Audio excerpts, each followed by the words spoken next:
안녕하세요. 반갑습니다. 최종원입니다. 이번 영상은 오늘 출연된 시장 하락, 무역 분쟁 우려에 의해서 심리가 완전히 훼손된 코스피 코스닥 시장 어떻게 대응해야 될지 이야기해보는 시간입니다. 본론으로 들어가기 전에 하단에 구독과 좋아요 한 번씩 눌러주시고요. 그리고 실시간으로 시장 상황을 브리핑 받고 싶으신 분들은 하단의 링크로 입장해 주시면 되겠습니다. 본론으로 들어가겠습니다. 오늘 시장을 보시게 되면은 굉장히 급하게 하락했다라는 겁니다. 그래서 코스피 차트와 코스닥 차트를 한 번씩 빠르게 지켜볼 건데, 당초에 우리가 볼 수 있는 지지 포인트라고 하면은 기준이 되는 것은 이동평균선과 그리고 전저점이 되겠습니다. 일반적인 개인 투자자가 볼 수 있는 지지 포인트라는 것이죠.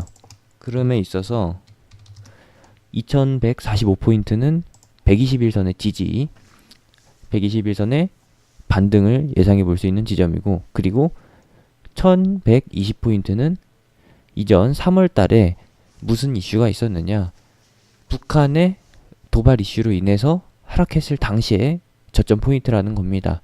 그렇다면은 이번 시장 하락이 과연 북한의 소행과 북한의 도발과 연관이 있느냐, 북한의 도발에서 시작된 하락이냐, 아니다라는 것이죠. 그럼에 있어서 3월달 기준은 의미가 없다.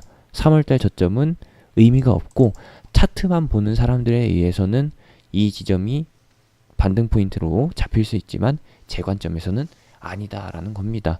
현재 무역 분쟁이 가시화가 된 게 아니라 우려가 쌓인 거예요. 우려가 쌓였기 때문에 어디까지 예상해 볼 수 있느냐, 일단은 지난 10월에 나왔던 1차 하락과 그리고 11월까지 걸쳐서 나왔던 2차 하락, 요 두 가지를 기준으로 볼 수 있겠다라는 겁니다. 상황별로 놓고 보시게 되면은 오늘 음봉, 장대 음봉은 신경 쓰실 필요가 없고, 오늘 저녁에서 내일 나오는 협상 결과, 늦으면은 10일 이후에, 10일 저녁에, 한국 기준으로는 금요일 장마감 이후에 나올 수 있는 결과인데, 최악의 결과가 어떤 것이냐, 바로 협상도 결렬되고 중국에 대한 25% 관세도 그대로 반영되고, 그렇게 되면은 시장 하락이 추가로 발생되게 된다. 최악의 상황에서 2000포인트까지 갈 수 있는 상황인데, 그렇게 되면은 어느 지점이냐, 이 위치는 트럼프가 당선되는 그 시점이다. 미국의 대선 투표가 진행됐던 그 시점까지 다시 한번 하락하게 된다. 즉 트럼프 효과로 인해서 상승했던 시장이 다시 하락한다. 근데 좀 뭔가 모순이지 않나요? 우리 시장은 트럼프에 의해서 상승한 효과가 없습니다. 우리 시장은 삼성전자의 3D 낸드 메모리 칩의 메모리 반도체 효과로 인해서, 매출 효과로 인해서 상승했던 것이지, 그리고 삼성전자의 액면 분할 이슈로 통해서 상승했던 시장이지, 트럼프 효과가 전혀 없었다라는 겁니다. 따지고 보면은 트럼프로 인해서 하락만 주구장창 나왔지 상승한 게 없어요. 맞죠? 여기까진 동의하시죠? 그렇다면은 어떤 것이 반영될 수 있느냐? 여러 가지가 있겠지만 환율 변동성이 가장 큽니다.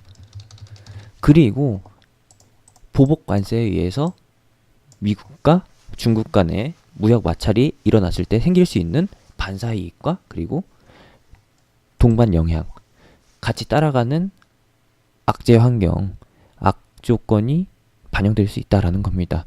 그렇게 따져고 보면은 일단은 중국은 기름과 WTI와 국제 유가와는 상관이 없죠. 단순하게 엮이는 거는 바로 환율이다. 환율인데, 환율을 보시게 되면은 굉장히 심각합니다. 이거를 알아주셔야 돼요. 환율 차트를 보시게 되면은 국내 차트는 현재 최근 5개년도 중에서 2017년도 수준까지 상승했다라는 겁니다. 2017년도 이 시점이 뭐냐? 바로 반도체 굴기 효과, 트럼프 당선 이후에 발생될 수 있는 경제 변화에 의해서 안전자산 선호 심리가 상승했을 당시라는 겁니다. 요 지점은 무엇이냐? 투표를 진행했던 당시고요. 그리고 박근혜 대통령이 탄핵됐던 그 당시입니다. 그리고 요 상승 구간은 무엇이다? 트럼프에 의해서 미국의 경제가 상승 효과를 불러올 것이다. 경제 성장 효과가 기대된다라는 심리에 미국에 대한 선호도가 증가했고 선진국에 대한 투자 선호도가 증가했고 그에 따라서 미국의 투자가 몰리다 보니까 환율 수요가 늘어나면서 자연스럽게 환율 가치가 상승했다. 환율 가치가 상승하면은 어떻게 되느냐? 자연스럽게 원화 가치는 떨어지게 됩니다. 신흥국 통화가 평가절하가 되는 게 아니라 기축 통화인 달러의 선호도가 증가하면서 달러의 가치가 증가하면서 자연스럽게 환율이 비교적으로 떨어지게 되는 것이죠. 환율이 떨어진다는 것은 원화 가치가 떨어진다라고 받아들여 주시면 되겠습니다. 우리가 따지고 볼 거는 환율 상승 요인과 환율 하락 요인입니다. 현재는 환율이 굉장히 크게 상승한 상태고 어느 정도까지 상승했느냐? 2017년도 초반 수준까지 상승해줬다라는 겁니다. 이렇게 봐주셔야 되는데 요인을 따지고 보게 되면은 결국에는 환율 상승 효과는 안전자산 선호심리 증가. 왜 선호심리가 증가하느냐? 변수가 발생돼서 혹은 전쟁 우려가 발생돼서 또는 국가 간 마찰 이런 것들이 되겠고 그리고 두 번째로는 미국의 경제 호조가 전망되면서 미국에 대한 투자가 증가했다라는 겁니다. 그렇다면은 당연히 달러 환전을 하려는 투자 세력들이 늘어나게 되고 자연스럽게 달러의 호가가 높아지게 되는 것이죠. 한국에 있던 투자처들도 미국으로 몰려가게 되면서 하나는 팔고 그리고 달러를 구매하고자 하면서 한국 내의 환율도 올라가게 됩니다.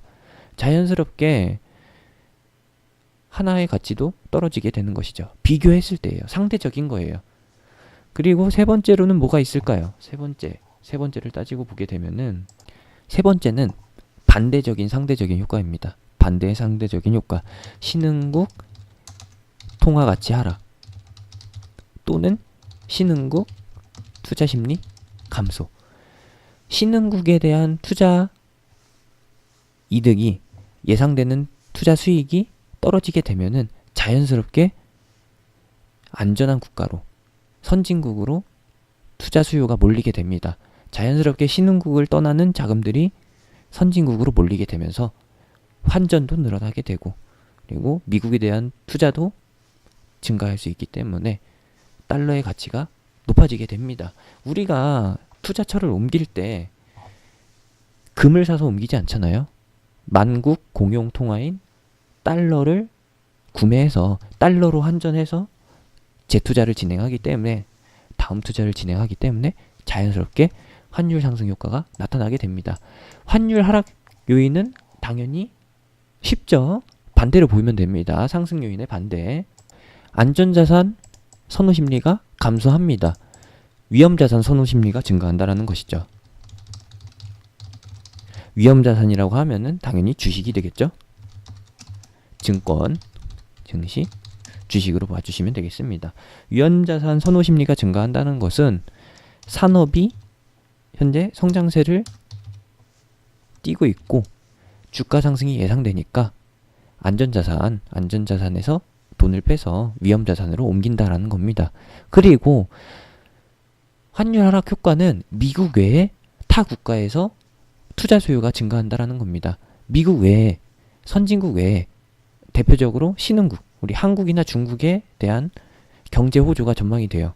신흥국 경제 호조가 전망되면서 미국에서 신흥국으로 투자 수요가 이동된다라는 겁니다. 그렇게 되면은 자연스럽게 달러를 팔려는 사람들이 많아지게 되고 현지 통화를 구매하게 되면서 달러의 가치가 안정화를 찾게 되죠.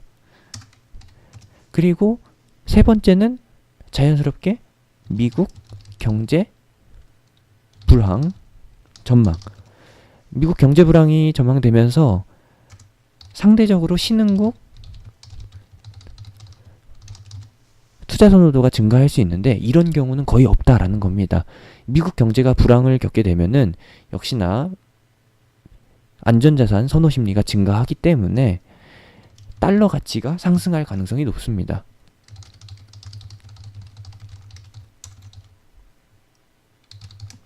그렇게 되면은 요거는 환율 하락 요인으로 받아들여지지가 않죠.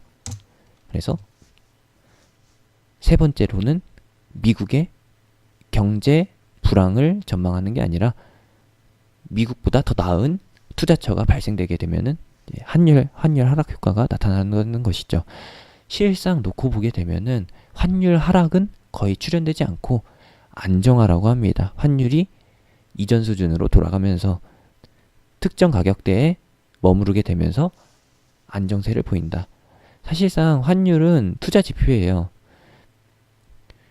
급하게 움직이지만 않으면은 경제는 굉장히 완만하게 움직이고 있고 위험 자산에 투자해도 된다라는 시그널로 봐도 된다라는 것이죠. 항상 환율의 움직임은 위험성이 예고될 때, 예상될 때 먼저 움직입니다. 특히나 이제 각종 우려나 악전망이 발생되게 되면은 상승하게 되는 것이고, 그리고 그 우려가 해소되게 되면은, 악재가 해소되게 되면은 원래 위치로 돌아오게 된다라는 것이죠.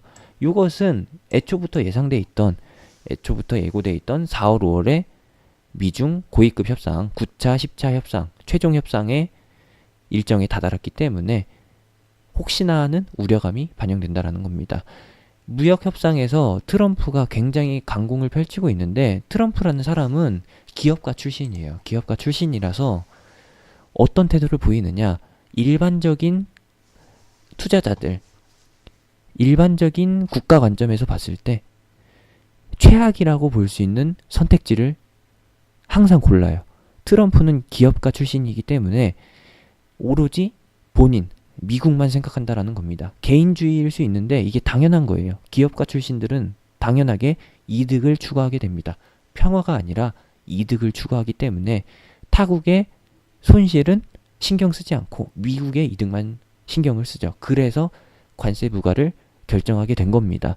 내일 나올 수 있는 미중 고위급 협상의 결과에서 미국 경제에 이득이 되는 결과가 취해지지 않는다면은, 그런 결과가 도출이 되지 않는다면은 트럼프는 관세 부과를 철회하지 않을 겁니다. 저는 관세 부과 철회를 낮게 점치고 있어요. 가능성은 저도 역시나 60%까지 보고 있습니다.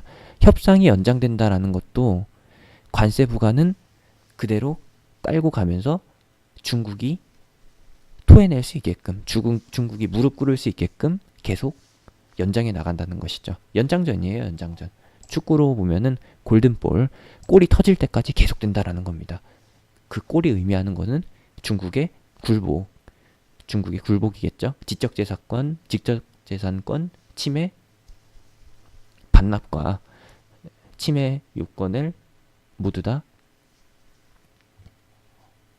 돌려주는 것. 그것이 바로 핵심이 되겠죠. 이것인 거고,